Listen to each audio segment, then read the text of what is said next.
Пані та панове, ми раді вітати вас в ізоляції на арт-істоку фотографа та антрополога Джованні Ерколані.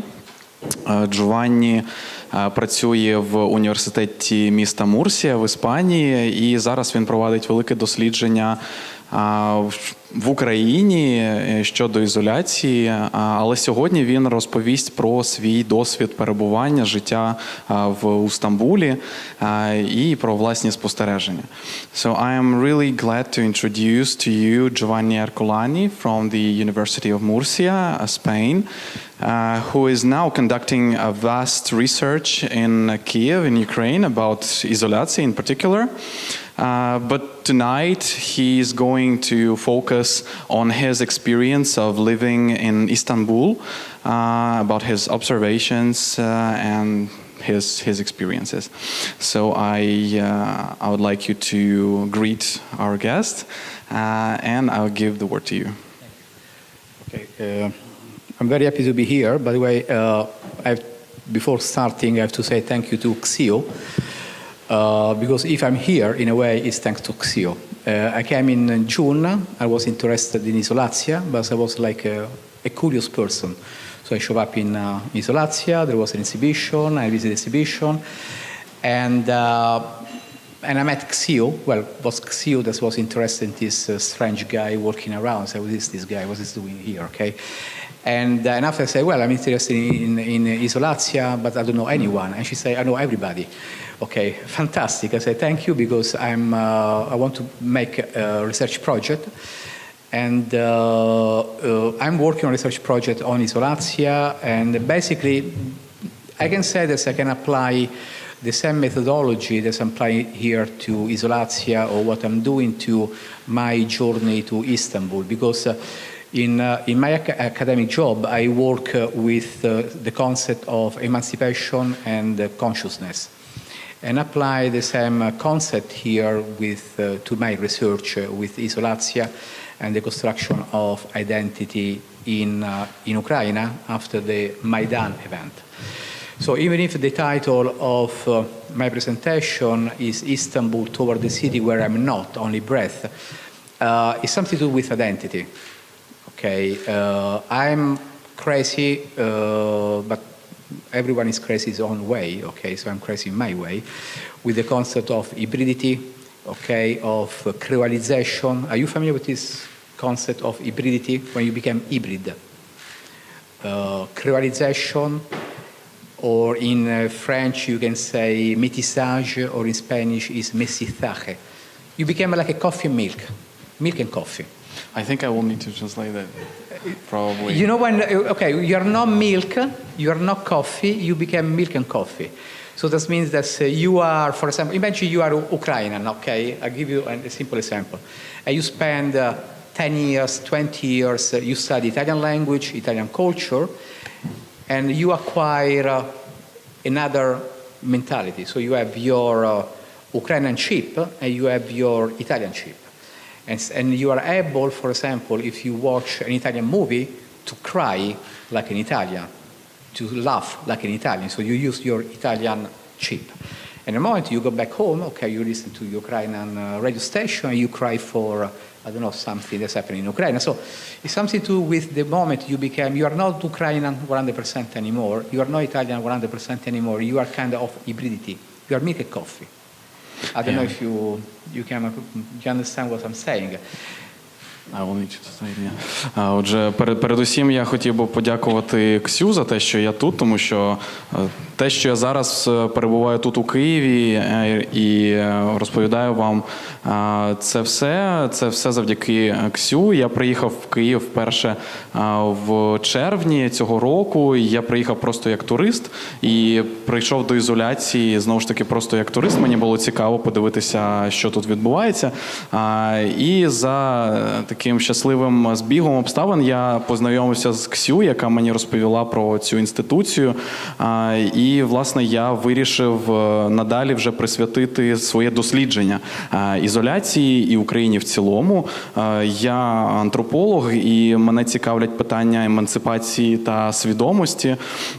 І я вирішив присвятити своє дослідження довкола ізоляції та України питанням побудови ідентичності. І мене, як антрополога, дуже цікавлять теми гібридизації та креолізації. І я не знаю, чи ви розумієте сенс цих понять. Ну, власне, це такий стан, коли, якщо ви там протягом довгого часу живете в якійсь іншій країні, то ви починаєте вже всотувати якісь елементи цієї культури, цієї свідомості, ментальності цієї культури, і у вас неначе в голові знаходяться два чіпи. Один відповідає за вашу первинну ідентичність тієї країни, з якої ви походите, а другий чіп відповідає за ментальність вже цієї нової країни, в якій ви живете, і ви можете перемикатися з однієї ідентичності на іншу. Так, ви можете дивитися, якщо ви, скажімо, живете довгий час в Італії, ви можете дивитися італійське кіно і реагувати на італійський манер на це кіно, там плакати або якось реагувати по-італійськи, але потім ви можете повертатися, скажімо, в Україну і там реагувати абсолютно по-українськи на якісь українські реалії, якісь українські пісні і так далі. І мене якраз цікавить ці процеси, ці феномени гібридизації та креолізації. Okay.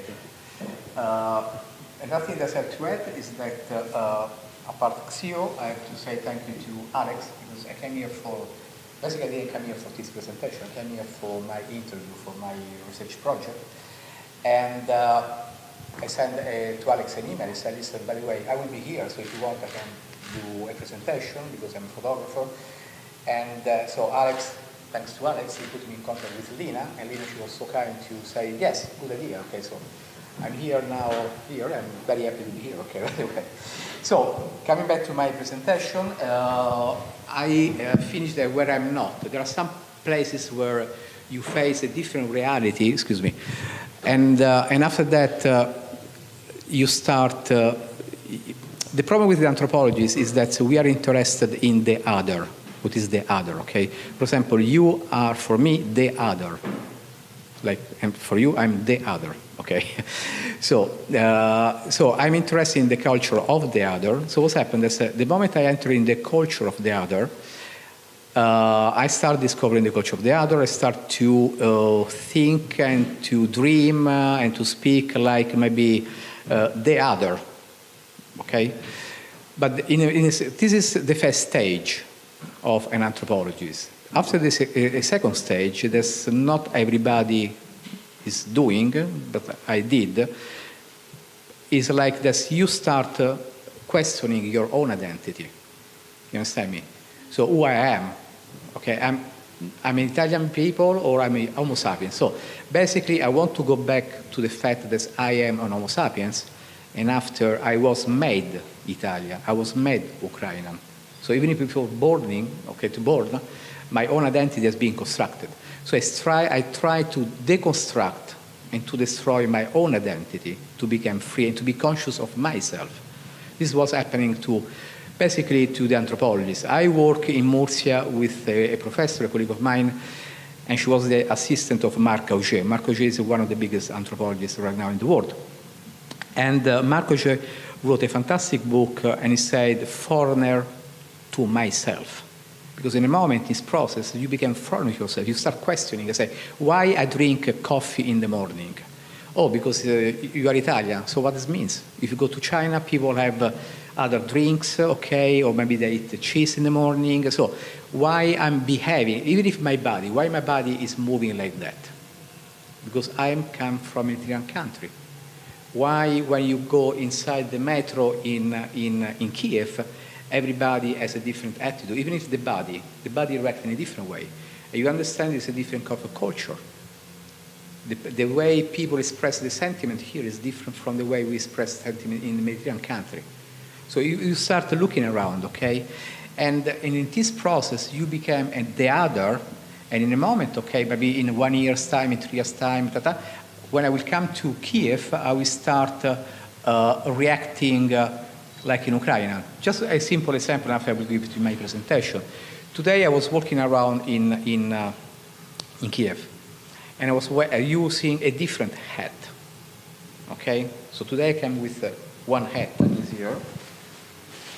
Just let me put my hat. Typical kind of Brooklyn hat. Okay, so I was wearing this the past day and today and this evening. But this morning I was wearing a different hat. The police stopped me and they start talking Ukrainian. And a moment, my first reaction was like that. I said, I don't know.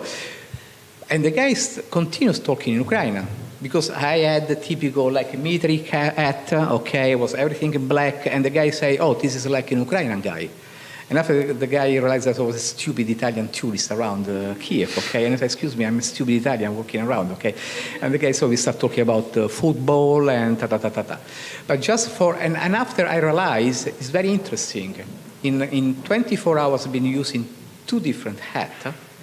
One hat has been perceived like, I don't know, posh guy or foreigner, but the other hat is the one that everybody quite using here. So I adapted more myself to kind of territory. It's like when you go to war, I don't know if you are familiar with the military life, you become a camouflage. So you become camouflaged with your territory. Okay. For example, this is what's happened to me in Istanbul. I walk around in Istanbul, the way I'm looking around, even if my face. For example, I have two nieces. And when they do something stupid, I put my Turkish face. And the small ones start crying. So like that, I look at her like that. And I start talking to her. I say, Bune, Tatsin. And they look at me, she starts crying, okay? So I just put my face. So this is what's happened to me when I walk around in Istanbul. No one thinks that I'm Italian or something like that.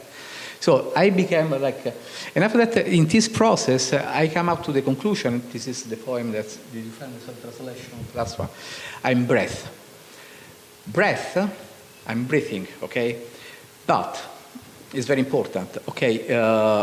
If you go to the Bible, okay, we are like Pinocchio, we are nothing. We are made by ceramic, land, something like that, mud, okay? At the moment, God give life to a breath. This is in Islamic religion, okay, it's called a ruh. So you have something, I build up like a small Alex, okay, like a puppet. At the moment this is what God does, and this is in the Bible. You start breathing, okay? So I say that this city did this ruh to me, okay? And I became transforming myself thanks to this city because I've been there for 20 years, okay? So I moved between, I don't know, a triangle, Italy, Turkey, and Spain. So basically I start my presentation. This is basically the view of Istanbul. It's a city of 20 million of people. And now with the construction of the third airport, maybe it will arrive to 25 million of people. So it's considered a mega city.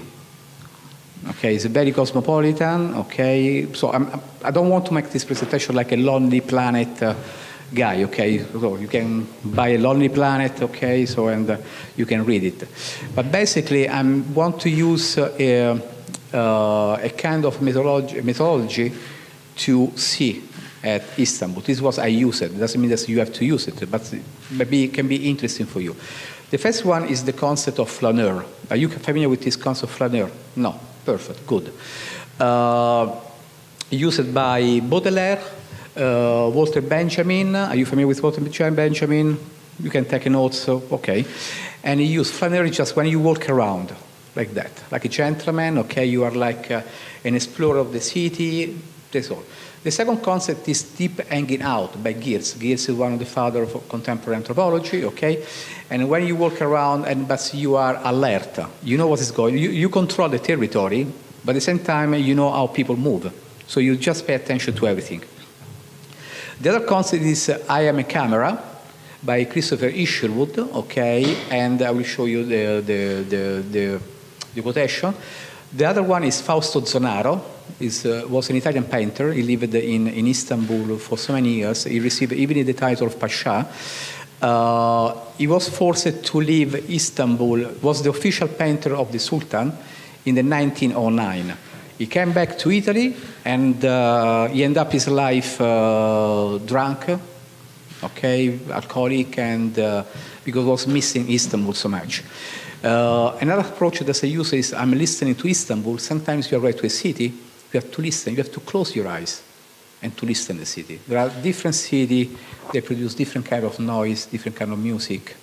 So it is something that you have to learn. Even if Kiev produces its own rumors, okay? During the day, during the night, okay? Roma, different one, Istanbul, others one, okay? So sometimes an approach is to arrive in the city center of a big city and just close your eyes and to listen to the city. And the other one is the book. It's called Istanbul, Istanbul that I've been using. Here you have the picture of, the first one is the flaneur. You can write down this terminology. And the other one is Fausto Zonaro Pasha. When I talk about I'm a camera, maybe you are more familiar with, are you familiar with the movie, well, it's of Cabaret, Liza Minnelli? Okay. Perfect. Christopher Isherwood was a British writer, was living in Germany during the Weimar Republic, and he wrote the Goodbye to Berlin. The basis of Cabaret is Goodbye to Berlin. Okay? So Cabaret is made after Goodbye to Berlin. So everybody know about Cabaret, very few people know about Goodbye to Berlin. And in this book, he said, I'm a camera, so I'm just passive. This is what I've been doing with my flannerying around. Taking a camera, I use a very simple camera. Yesterday I was showing to you, to Alex, something very cheap. Why? Because the moment you arrive to this part of the world, in the Balkans, in the Middle East, with a huge camera, something going on in the area. So people, they recognize you, you are a foreigner. Oh, a photographer is here. Why you want to take picture? Okay. So you create something in natural, in an environment. And I want to have, when I take a picture, I prefer to have natural pictures, okay? The other point is, this one, Istanbul. This is a very famous poem by Orhan Veli. Orhan Veli was a writer, was one of the fathers of the contemporary poetry in Turkey. He died very young, he was 36 when he died, okay? And here I put the poem, so you can become familiar with the Turkish language, okay? Yes, okay. And I give you the translation, by the way. İstanbul'u dinliyorum. Gözlerim kapalı. Önce hafiften bir rüzgar esiyor. Yavaş yavaş sallanıyor yapraklar ağaçlarda. Uzaklarda, çok uzaklarda sucuların hiç durmayan şıngırakları. İstanbul'u dinliyorum. Gözlerim kapalı. İstanbul'u dinliyorum. Gözlerim kapalı. Kuşlar geçiyor derken yükseklerden sürü sürü, çığlık çığlık ağlar çekiliyor dalyanlarda. Bir kadının suya değiyor ayakları. İstanbul'u dinliyorum. Gözlerim kapalı. İstanbul'u dinliyorum. Gözlerim kapalı. Serin serin kapalı çarşı. Cıvıl cıvıl Mahmut Paşa. Güvercin dolu avlular. Çekiç sesleri geliyor doklardan. I keep going so I can Güzelim bahar rüzgarında. The other one is this book. İstanbul'u It's dinliyorum. a book, the title is Istanbul, Istanbulin. The author İstanbul'u is dinliyorum. Aziz Adam. Gözlerim Can you kapalı. listen to me? Can you follow me? Başında The publishing house eski is alemlerin Bukit Tapioca sarhoşluğu, and Istanbul loş 1992. kayıkhaneleriyle bir yalı. Yeah, I know, it's like... Dinmiş lodosların uğultusu and basically içinde this is the İstanbul'u journey dinliyorum. you will do with me Gözlerim kapalı. with this photographic conference, okay? I'm the flaneur, okay? I'm following a character, like Ulysses in Joyce, okay? Walking around in Istanbul, and I'm following him and taking picture, okay? And I will explain you all the game at the end.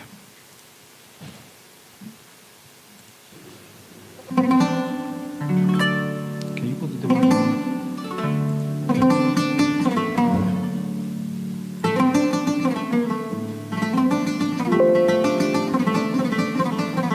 Okay. Sorry, I have to read because I don't remember everything. Okay. The music is Kutsi Erguner Lunga Scutari. Okay, and it's a typical Turkish music. Okay, with the says and everything. Okay. First picture. This is the area of Beşiktaş.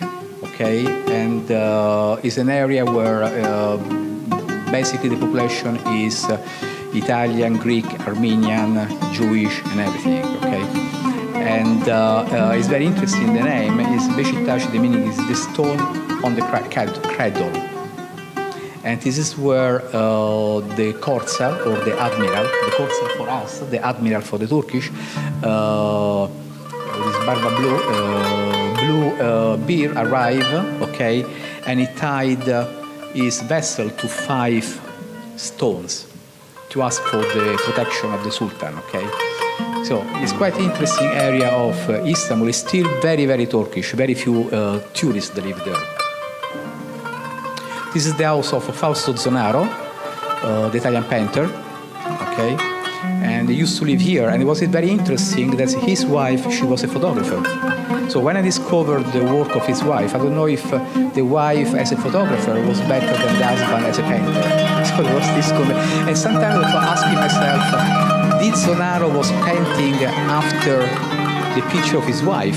This was what I've been asking myself. This is Fausto Zonaro with one of his most famous paintings.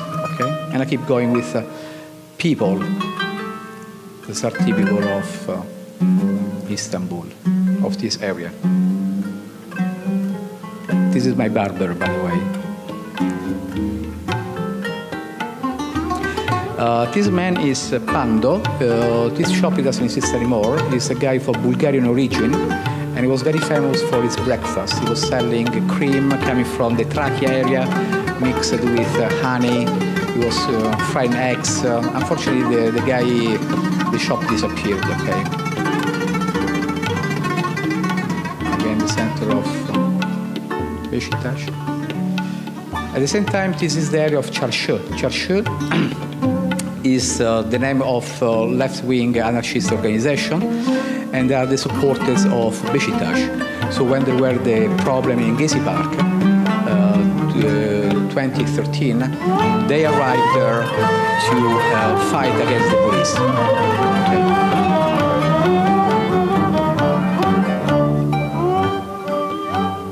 Sorry, he's the expert.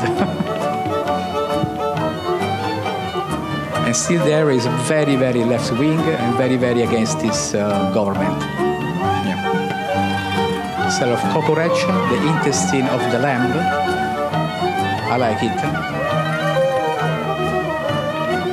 It's a process for me to become hybrid. You have to taste what other people try. For example, here in Ukraine, at the beginning when people told me, say, you eat some fat, pork fat. And it's not cooked. You know, it's like, and I say, I try, oh my God, I love it. It's very good. Okay, so yeah, it's this kind of, you know. Now we cross the Bosphorus. And there is,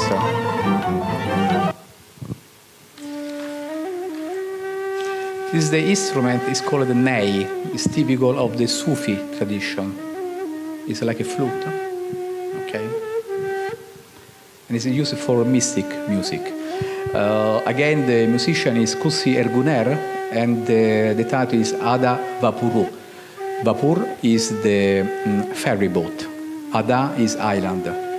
So it's the ferry boat going to the island. Because now with this picture, I take you to the islands.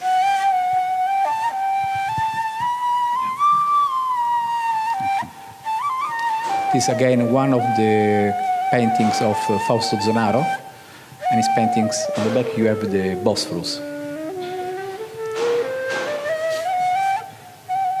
This is one of the bridge on the Bosphorus. It's very interesting. You have now 3 bridges on the Bosphorus. And since the event of July 2016 of this year, the name of one of the bridges changed. Before was the Bosphorus Bridge. Now it became the bridge of the 15 July martyrs. So it's became a political issue, okay, manipulated by the president of Turkish Republic. The second one is the Fatih Sultan Bridge, and the third one is Yavuz Sultan Selim Bridge, the one which is just by the hand or the beginning of the Black Sea coast. So now there is a process with the third airport in Istanbul. I'm sorry, but there are 2 countries which are powerful in the Black Sea, Turkey and Russia. This is the reason Erdogan, after this military coup, went to meet Putin and said that now we control the Black Sea. Okay. So just show you a picture.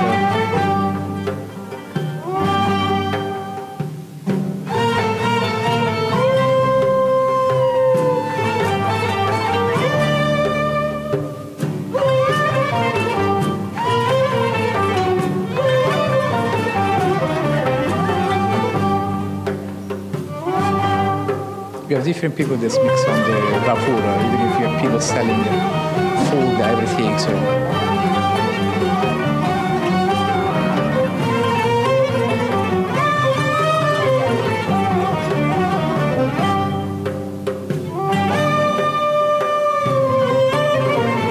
this is the rail station going to in the old time Baghdad. So the Orient Express was leaving London, Paris, Vienna, Istanbul, changing, crossing the Bosphorus. People were sleeping in Pera Palace, going to Haidar Pasha station and taking the train to Baghdad. Okay, this was the rail station for Baghdad. This is the area of Kadıköy. Kadıköy is another left-wing area.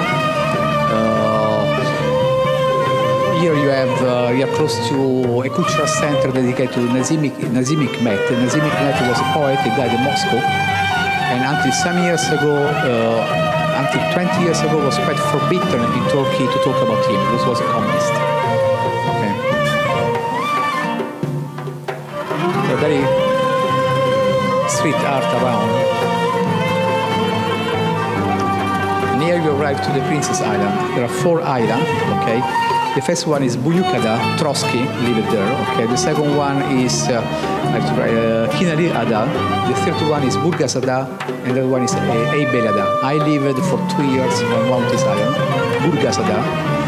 And Burgasada, the old name is very interesting, is Antigone, because it was founded by the son of one of the general of Alexander the Great. So Antigone was the general of Alexander the Great, and the son gave the name to his father. Okay, so talking about old generation. And it's a very interesting island because you have a lot of Jewish people, Jewish community, and Turkish people.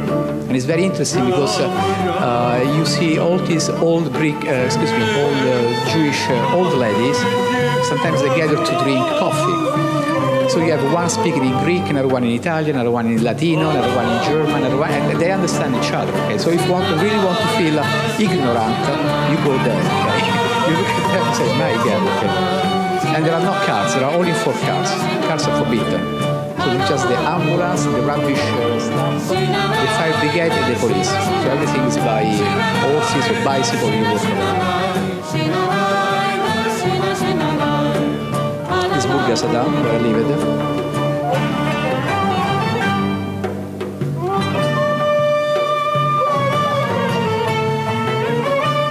This is one of the islands where Ataturk, the founder of the Turkish state, tried for the first time rakı. Rakı is like anisette. Rakı is anisette, okay? There are people of Greek origin that they changed the religion, and now they say I'm Muslim, but they were come from Greek minorities, like him, Constantine.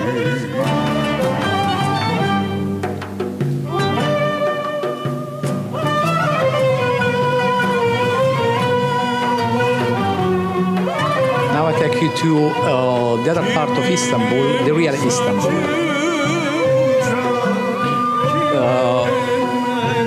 When we talk about Istanbul, the old Istanbul is just this part. The other part, let's call it Beyoğlu, and I'll explain you later, was never conquered. This was like Switzerland. Because when Fatih Sultan he tried to invade Istanbul, okay, the Italians were controlling the finance. He said, listen, if you kill the Greek, no problem for us. But if you touch us, be careful. So this is the reason he attacked and conquered this part of what was Constantinople, but he never conquered the Italian side. Because it was like, Switzerland, all the banks and everything. Here the music is very interesting. There we enter in a different Istanbul, and I decided these are another Zonaro paintings. The music is from, is in Ladino, it's a Jewish song, okay, 15th century Spanish, and the music by Jordi Savall. Are you familiar with Jordi Savall? Catalan, Esperion, okay, if you're interested in this part of the world, Balkan, Turkey, Jordi Savall, okay? And it comes from a book of the Book of the Science and Music by Cantemir. Cantemir was a prince from Moldavia. He lived in the 18th century in Istanbul, in this part of Istanbul, and wrote this book. Jordi Savall picked up all this music and collected in one book, book and CD. It's about Cantemir music. Can you put more?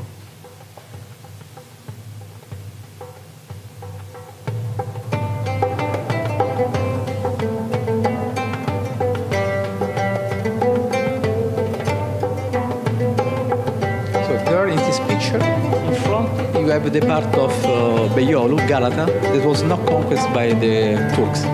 Okay.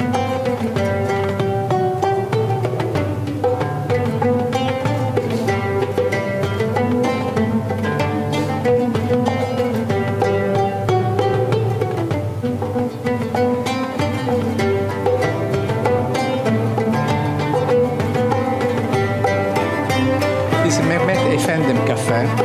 If you go to any Turkish restaurant around the world, okay, you ask for a Turkish coffee, they have this coffee, Mehmet Efendi, and this is the shop. It's by the Mısır Çarşı. It's like the market of spice and everything. But the real name is Egyptian Bazaar. Just by there, okay. It's one of the few left Jewish restaurants left in Istanbul. And I remember I met him and we had a very interesting conversation. I speak, my second native language is Spanish. And I was speaking with him in Spanish, but it was very interesting. It was like you talk with an archaeological piece of art, because the guy was really using the 15th century Spanish.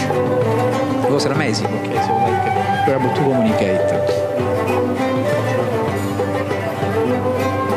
This mosque is very famous for the Iznik ceramic, typical Turkish ceramic coming the colors from Central Asia. Okay.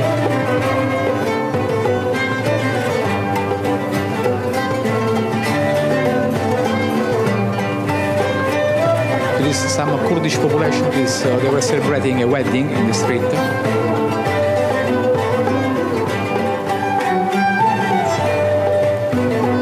It's a typical drink for winter. It's a saleh with cinnamon on the top. And sometimes in Istanbul we have snowstorm. The snow comes from you, from Ukraine, or sometimes from Bulgaria. So anytime we look at the weather report, we look if there is wind and snow in Ukraine, and say, be careful because it's coming to Istanbul. Okay?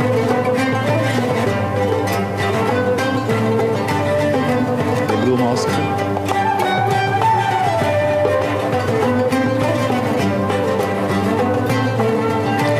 Interesting. You see this kind of stuff. You carry your bag to carry stuff. So these are porters. Still you have porters as a job.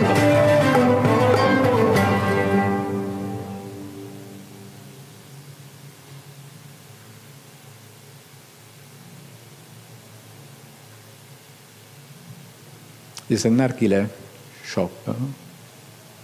Nargile is not like here, okay? What they are selling you is shit, completely shit, okay? And to have the real nargile is not in Egypt, is not in Lebanon, is in some special place in Istanbul and Izmir. The real nargile is like an artichoke of tobacco. And I can tell you my experience. Normally I smoke cigar, and I started smoking cigar when I was living in Spain. So, you know, you go to Turkey the first time 20 years ago, and some Turkish people say, okay, let's go to smoke nargile. And they said to me, oh, it's very strong. I said, come on, strong. I'm a macho man smoking cigar all my life, okay? My God, that's a terrible headache, okay? Because like, imagine to smoke a cigar like that. Pure tobacco, okay? This is the real nargile, it's not what they're selling here. What they're selling here, even if by the river, is something that's come from Egypt tradition, of Syrian tradition, with all this flavor, you know, like, it's not typical Turkish, okay? This is from Suleymania. What's interesting in Istanbul is the young population, and even if there are songs and poetry dedicated to the kids of Istanbul. You go around, there are so many kids. By the way, what we have now walking around is a popular area of Istanbul. Okay.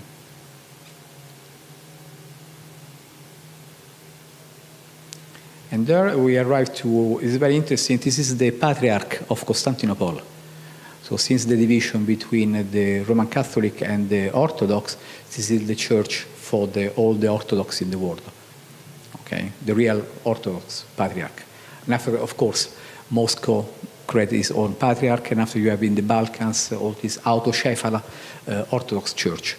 But this is basically the real patriarch of Orthodox confession. And here is interesting because I put some music. Excuse me here. The music is again by Kutsi Erguner. He take one Kyrie. Kyrie is a kind of prayer in the typical Greek mass. Okay, but he make it like in a Sufi music, Turkish music. So the name is typical of any kind of Orthodox ceremony, religious ceremony, but the music is basically Turkish, and this is inside the Patriarch of Constantinople.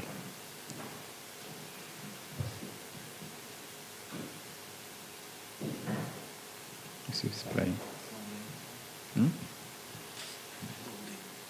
Ah, it's loading, okay.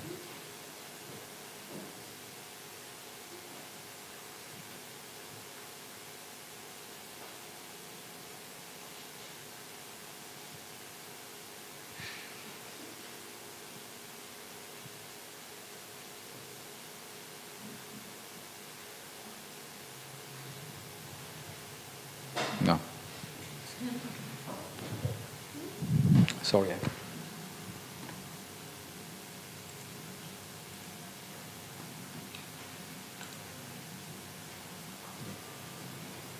Ah, you can do that.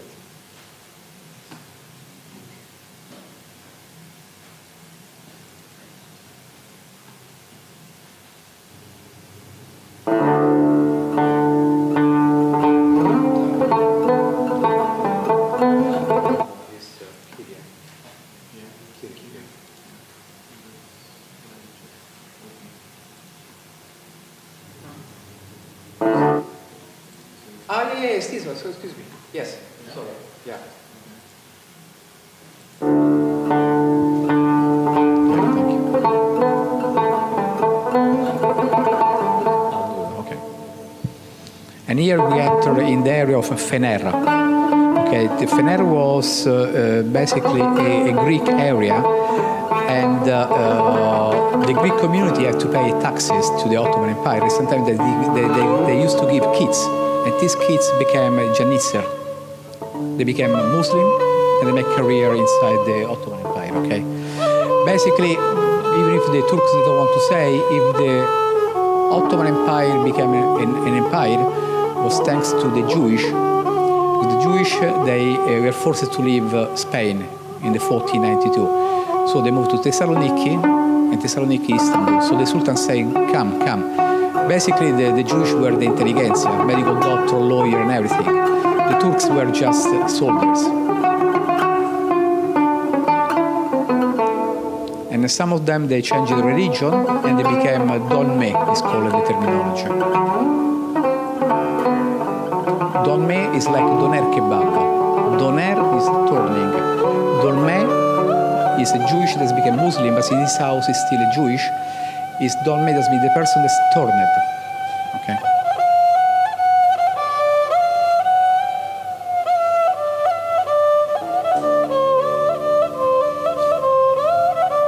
This is the area of Fatih. It's one of the most conservative area in Istanbul. Balat is the Jewish area.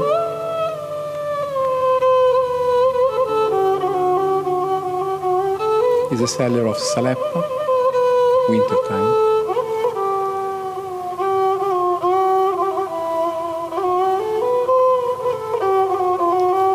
This church is Santa Mary of the Mongols. Is in this area, and under the church there is a tunnel that connects this church to Hagia Sophia. It's a tunnel with more than 1 kilometer. And it's a church that since has been always performing the Christian religion. They have a special firman, it's like a bill from the Sultan. It's when Mehmet II, Fatih Sultan, invaded Constantinople, he said you can continue to perform the Christian religion.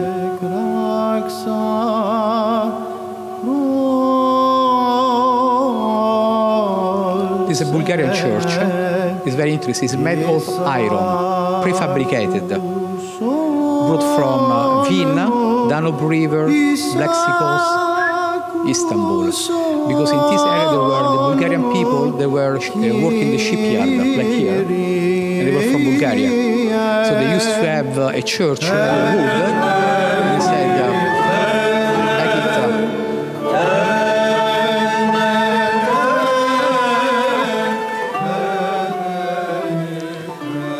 It's interesting, this music, because I don't know if you're familiar with Sema. Sema is the dervish religious ceremony.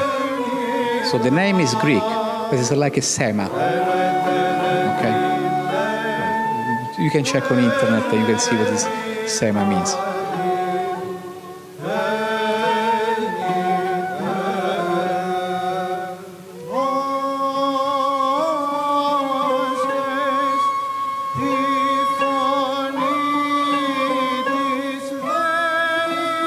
This is the Romanian church.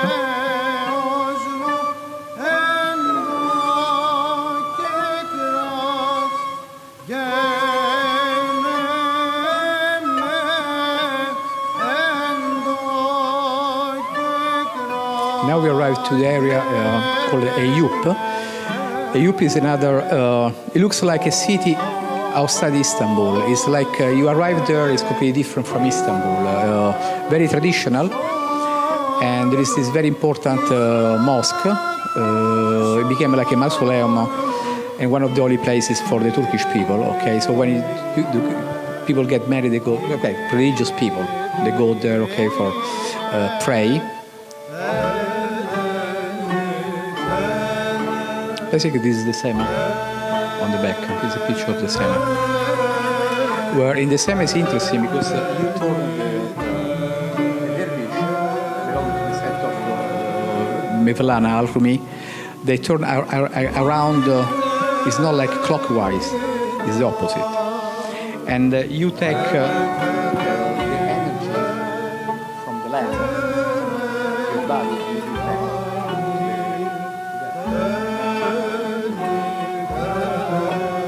you're just an instrument, this is the message.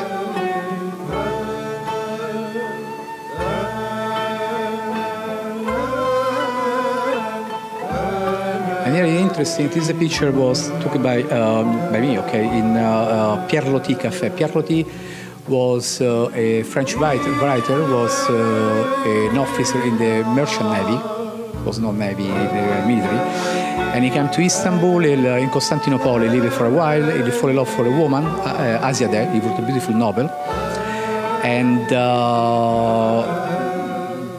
it's strange because in my life, one day I met the son, the nephew of the sister of Asiade, because this woman was married.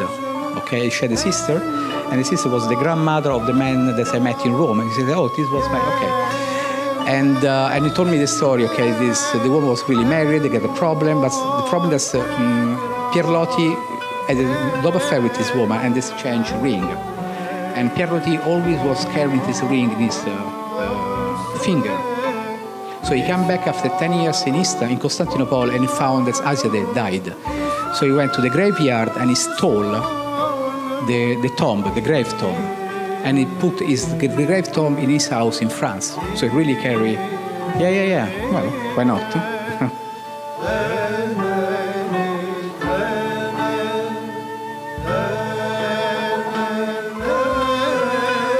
Now we cross the bridge, the Grada Bridge. Let's see if I try. Okay.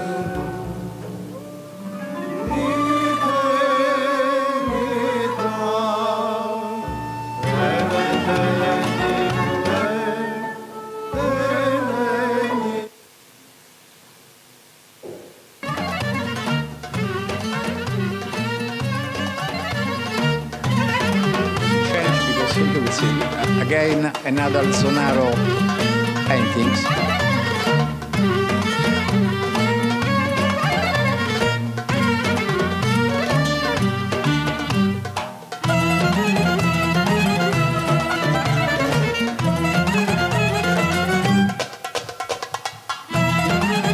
You have the restaurant now under the bridge, and crossing the bridge from the part of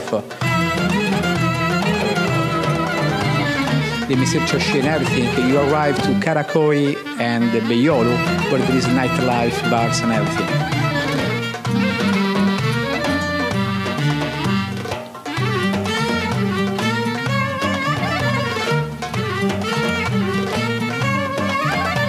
This is a typical music that you can listen in a Turkish restaurant. Okay, this is typical clarinet. It's very, very typical in a Turkish restaurant.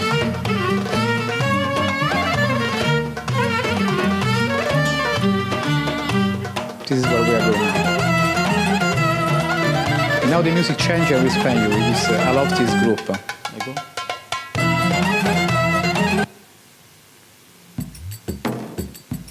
This is Baba Zula. Do you know Baba Zula? You know Baba Zula? Oh my God. I saw it a couple of times. Okay, so Turkish guy, okay, big music from the Balkans, electronic stuff. It's a little bit like a Merchandede. You know Merchandede? Is living in Canada. Okay. And this is if you go to the concert, there's something, and if you see how the women they dance, this one is crazy. Yeah. It's crazy. Okay.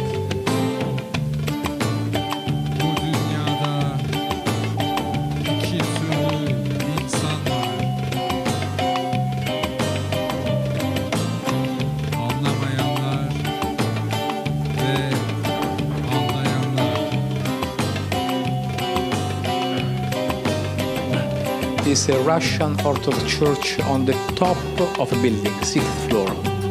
Okay.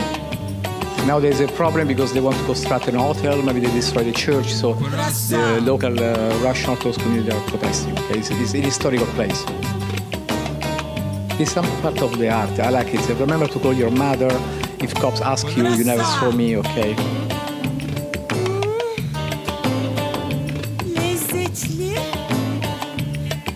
It's a very interesting cultural center called the Salt in Istanbul.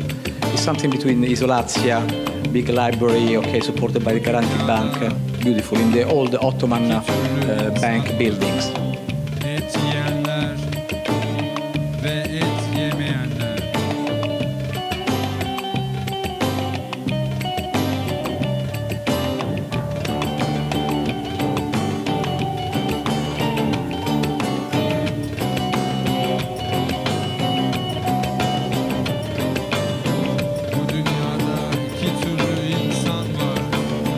One of the best places to have Turkish coffee, not for tourists. Okay.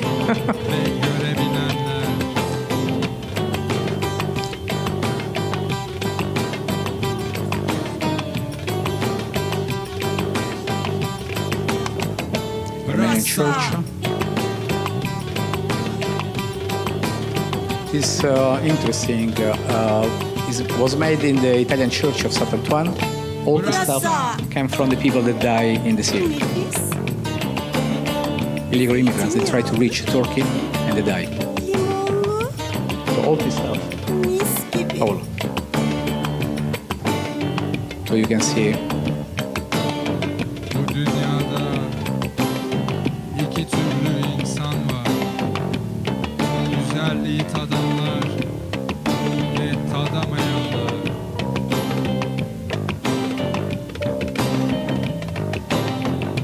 Nazim Hikmet, the poet I was telling you before.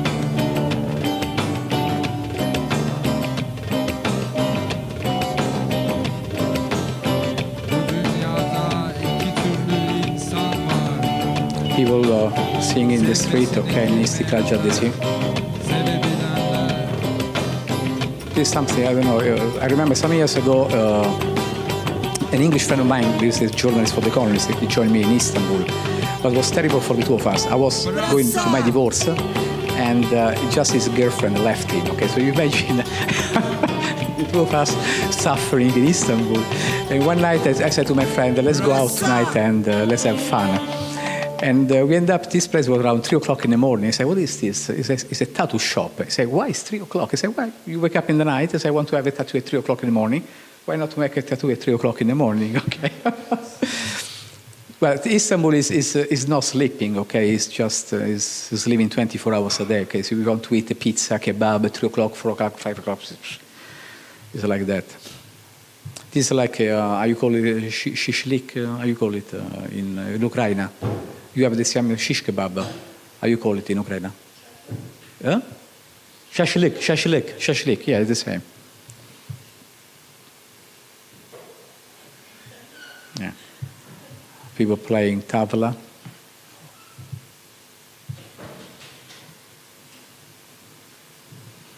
And another thing that's interesting is Istanbul is one of the capital in the world right now for tango.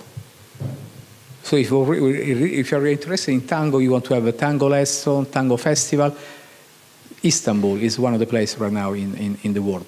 You have a very good tango teacher coming from Argentina.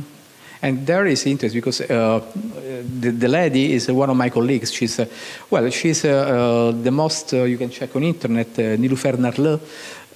She's the #1 sociologist in Turkey, expert on women, Nilüfer Narlı. And she's obsessed for tango, so she took me there. I said, okay. You want the taxi driver, okay. No, the guy. I remember the conversation with the taxi driver. The guy was talking about Gaddafi, about Adolf Hitler. I say, I love you. I take a picture of you. Okay, so it's like. No. It was also funny. Okay. This is the very famous tram that's connecting the two ends of İstiklal Caddesi. Okay, in Beyoğlu.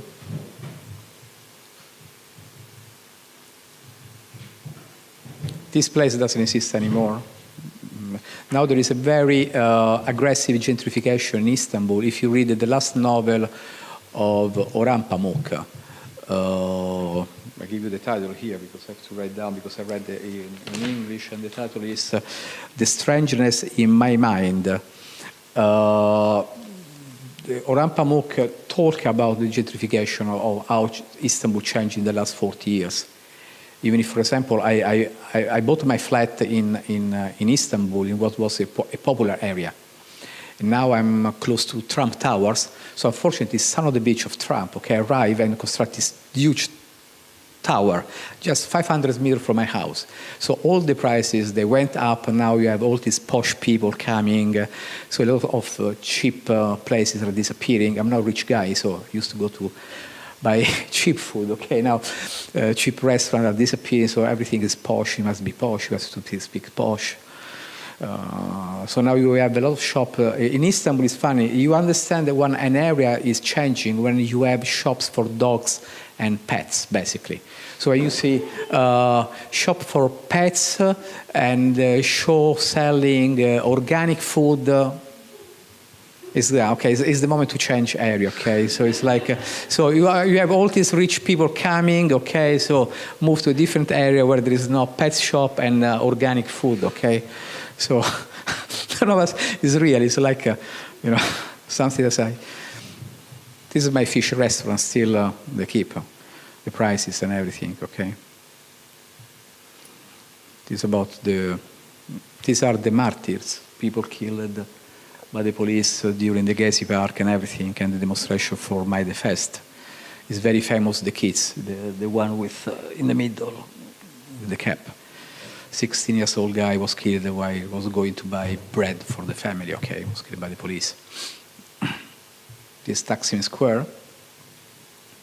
So we arrived to the end of the trip, and now I'm going to tell you something that I was playing with you, because no one here is a Turkologist. And basically, my point is this one. So this book, it doesn't exist. And I'll explain you why. Istanbul, Istanpolin is the same. The meaning of Istanbul is come from Greek, Istanpolin, going to the city. So when the Turks arrived, they asked to someone and say, where are you going? This guy didn't understand. It's like me. I don't understand Ukrainian. Okay, so maybe I came here to Ukraine for the sex. Imagine to, I don't know, 2,000 years ago. No, 1,000 years ago, and ask you, what is this? And maybe you say to me, what do you want? I say, oh, this is what you want. Okay, this is what Istanbul, basically, the meaning of Istanbul is Istanpolin, to the city, toward the city. So when the Turks arrived, they met this Greek guy and say, what are you doing? They asked him, what is the city? But the guy understood, what are you going to do? And the guy say, I'm going to the city. Okay? So after that, the name became this one, Istanpolin. The author, it doesn't exist. It's Isis Adam. Isis in Turkish, that means without name. Is, name. Sis is negative, without name. Adam is the human beings. The publishing house is Book It Up Yok. This book, no. Niet. Eta knjiga niet. Okay, eta knjiga niet. Okay, and Istanbul 1992 is the date when I arrived to Istanbul and to Turkey for the first time, because I used to work for NATO. I lived there. Okay, I became professor and everything. And why I put this one? Okay, because basically, always ask myself, if there is any reason to write books about Istanbul, because it's a big mess. And I came across with a definition for me by Elif Shafak. I met her some years ago. He's a very famous Turkish writer. Okay. And she's a lady, very sophisticated, and she wrote this book. It's about the bust of Istanbul. And I really agree with her definition of Istanbul, okay? It's not a city, it's like a big ship. You arrive there, okay, so everybody's mixed, no one cares. It's a city where just in one day, if you walk around, you can listen 20 different foreign languages, okay? And everybody mixed. So for my research, I came here, I was asking to the people, how you define yourself? And people was say, oh, I feel myself very much attached to this city. So Kiev as an identity. But still Kiev is Ukraine. Try to imagine Istanbul, like a city with like 20 million people. Between, it's like East, West, the Balkans, the Black Sea, the Greek tradition, everything is a big, big mess out there. Well, for me, as an anthropologist, it's super exciting. Okay, you have always some, there is art. I'm a curious person. I'm like a kid. A kid, always working around, say, what's going on? I want to try, okay. So for me, it's like that. And there is like me, that I come out to this idea, and then I only breath. So I destroy myself to be able to enter into this city. And so the only way to enter and to be, to really enjoy, because for me, first of all, life and the word like Mir, you say Mir, no?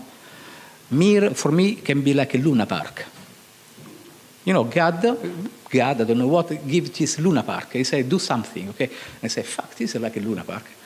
I'm going to enjoy my life like a Luna Park, okay?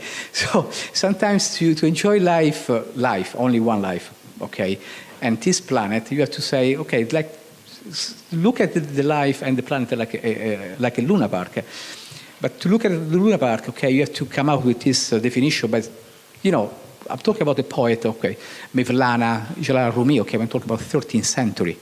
And already the guy said these things, imagine, already in the 13th century. Sometimes I think that we came back in some new kind of middle age when we compare about something. I don't know if you compare some political discourse from some nationalists, Trump, other people, okay, and you compare with this one. I said, this is crazy.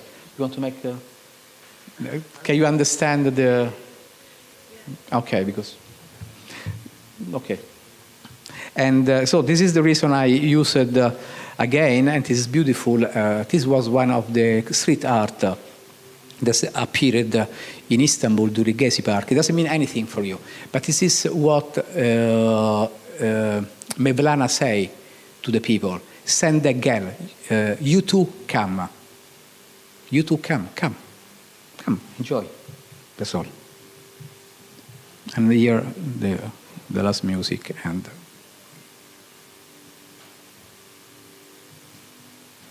I don't know. He's a very famous Turkish pianist.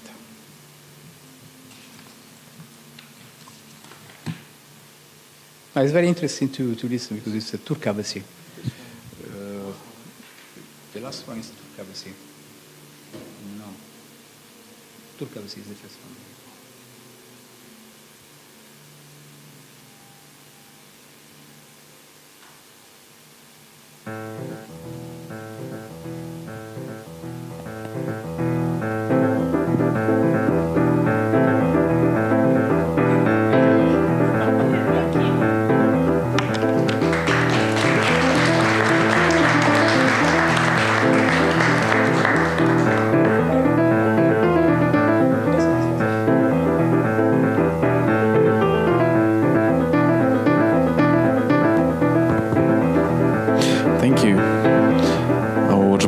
Та панове, якщо у вас є запитання до Джованні Ерколані, то, будь ласка, ви маєте таку можливість.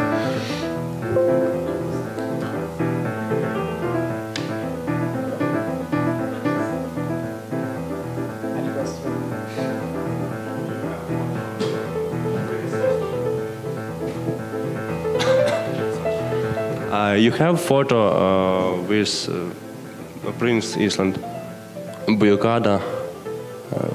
Buyukada. You have? No, here I have, yes, a lot of.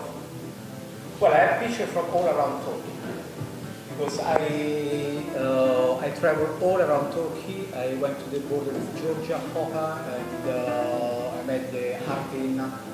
I met the border with Iran, the border with Syria, Gaziantep, Sharif, Farhan. My first exhibition was in 1996. Again, my first exhibition was, just to give you an idea, I used a book by Nazim Hikmet. In 1992, there were very few books translated from Turkish to Italian, and one was Nazim Hikmet, Human Landscapes. So I read these books on the boat. So I tell you the story. I got this job position. I used to work for the Italian military, okay? I came from the military career. So I got this job in NATO in Turkey. And they said to me, okay, you go to Turkey. I said, fine, go to Turkey. How you want to go? And I said, I want to go by boat. Why by boat? So you are crazy. Everybody was flying. I said, excuse me, you pay me everything? He said, yeah, you pay you everything. Yeah, the government. I said, I want to go like Marco Polo. So I took the ferry from Venice to 3 days, beautiful, okay? I went down to Izmir. So I was there, and I went there with just few luggage and with this book. And I read this book on the ferry. So when I arrived there, I spent all the weekend just traveling around Turkey. And after that, I made my exhibition in 1996 in the Italian Cultural Center. And this was the first exhibition made by an Italian member of NATO to dedicate to the Turkish people. And I used the Nazim Hikmet and the concept of Fernando Pessoa, is a Portuguese writer, when he said that I have a luggage full up of people. So my luggage was full up of picture of people. Okay, so basically I'm interested in to take picture of people. Okay, but I have a lot of people of Burgasada, of course. Yeah, I have big boxes. I don't know. Why you were asking about Princess Alina? Why? Ah, like that. Okay.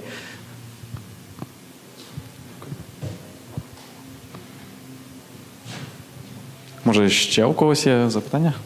If you are interested in this mix between Istanbul and music, there is a very interesting. It's not a movie; it's a kind of documentary.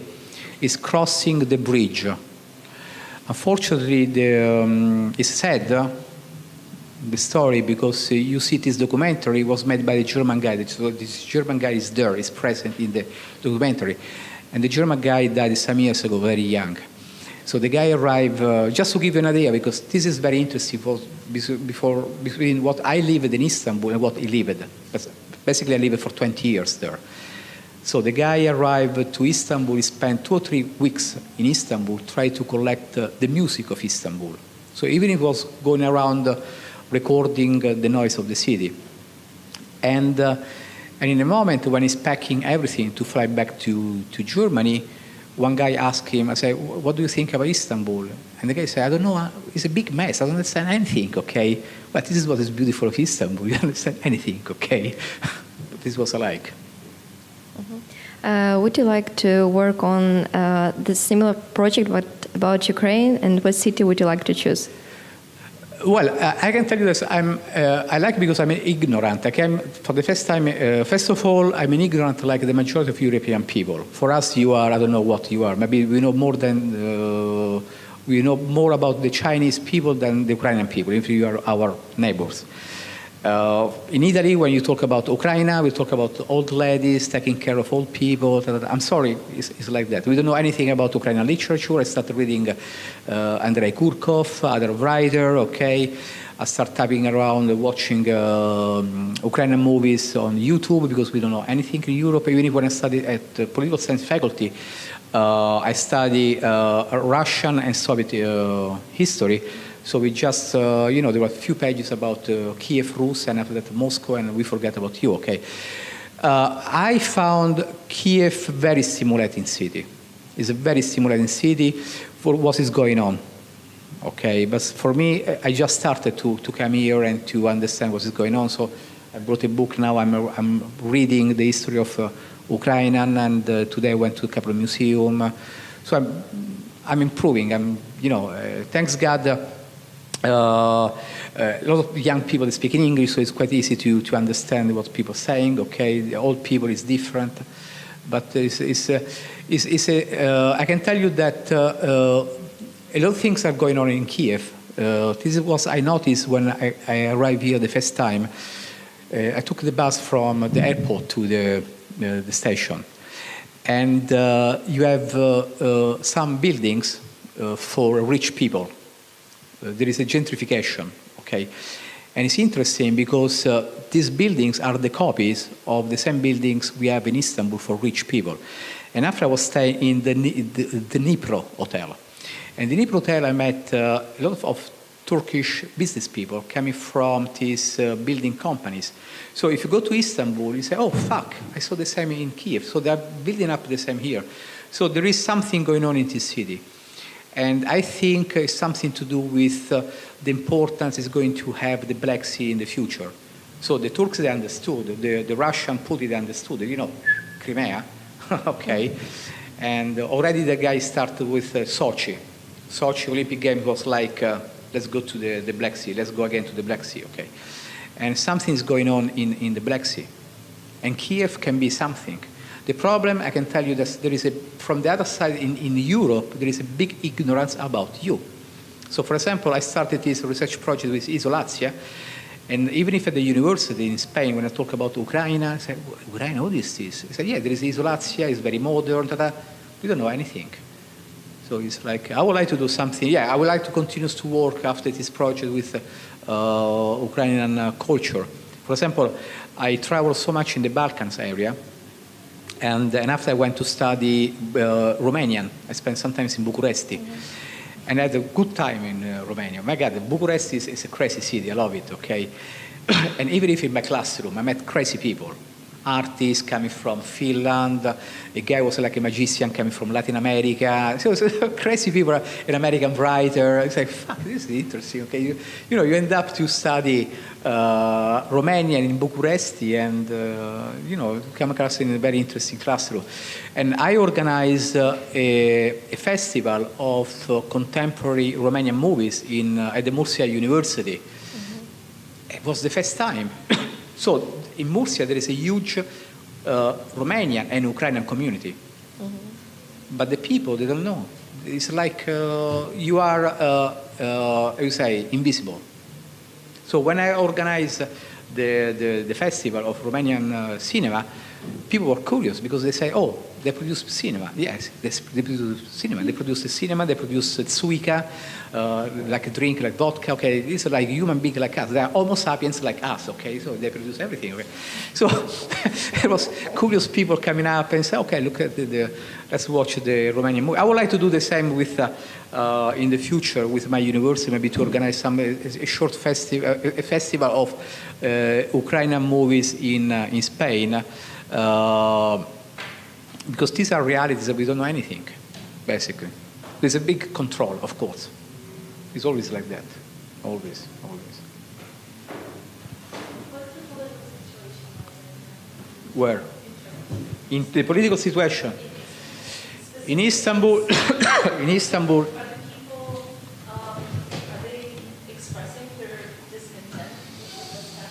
No, people is afraid. Because people is very afraid. First of all, there is something that people understand, that the military coup behind, there was an Islamic organization.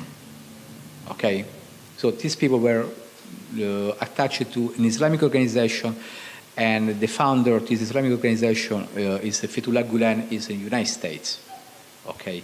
Someone said that's behind this United States. Okay. It can be, because if you are the military commander, you are an American commander in American base in Incirlik, and you have tanker leaving this base, you can say, I don't know anything. So you knew something like that.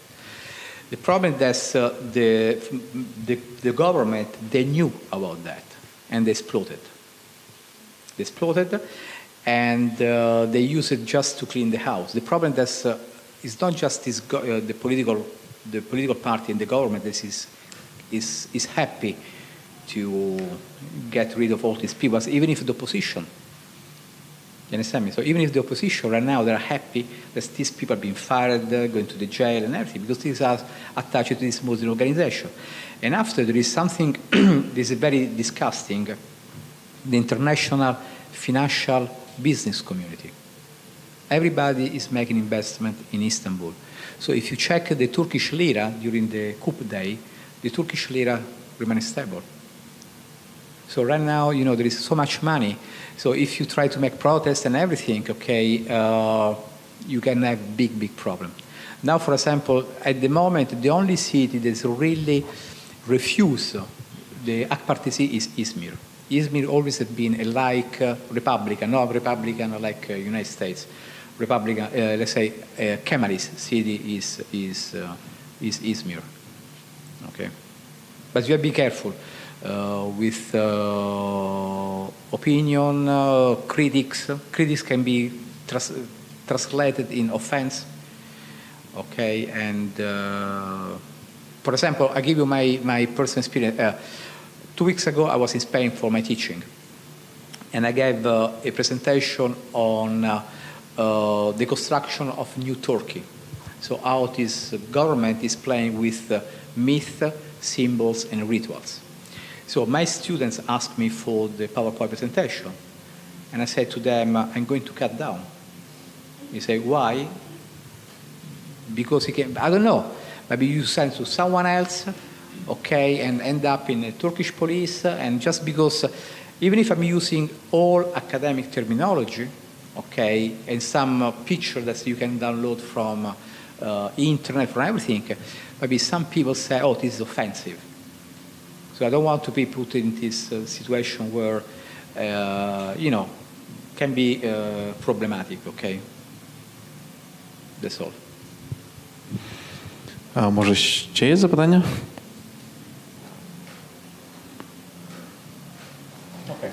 Якщо ні, то давайте ще раз подякуємо Джованні Ерколані. Thank you. І ми чекаємо вас на інших подіях ізоляції. Вже в цей понеділок у нас буде така незвична екскурсія Майданом з нашою чеською резиденткою, яка покаже вам Майдан з точки зору аутсайдера. І далі наступного тижня ви зможете також прийти на її арт-істок, який відбудеться в ізоляції. Слідкуйте за нашими новинами на Фейсбуці та на нашому сайті.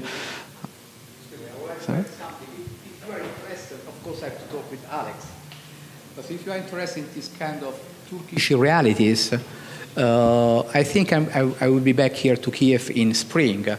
If you want, I can come up with 3 DVD. We can organize 2-3 meetings so I can show you the movies made by a friend of mine.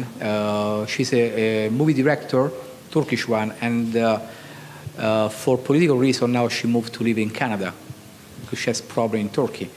And after I can show you this movie about crossing the bridge about Istanbul and music. So it's up to you. So I can come here with 3 DVD and I can make some presentation. So I'm happy to do that. It's my job, okay? So it's like, as Nietzsche used to say, you must be a flame and a light. Okay, so you have to burn, but at the same time you have to be a light. So my job is like, as anthropologist, to spread culture. So this is my experience, and this is what I pass to you. After that, you do what you want with this, okay? So. Thank you.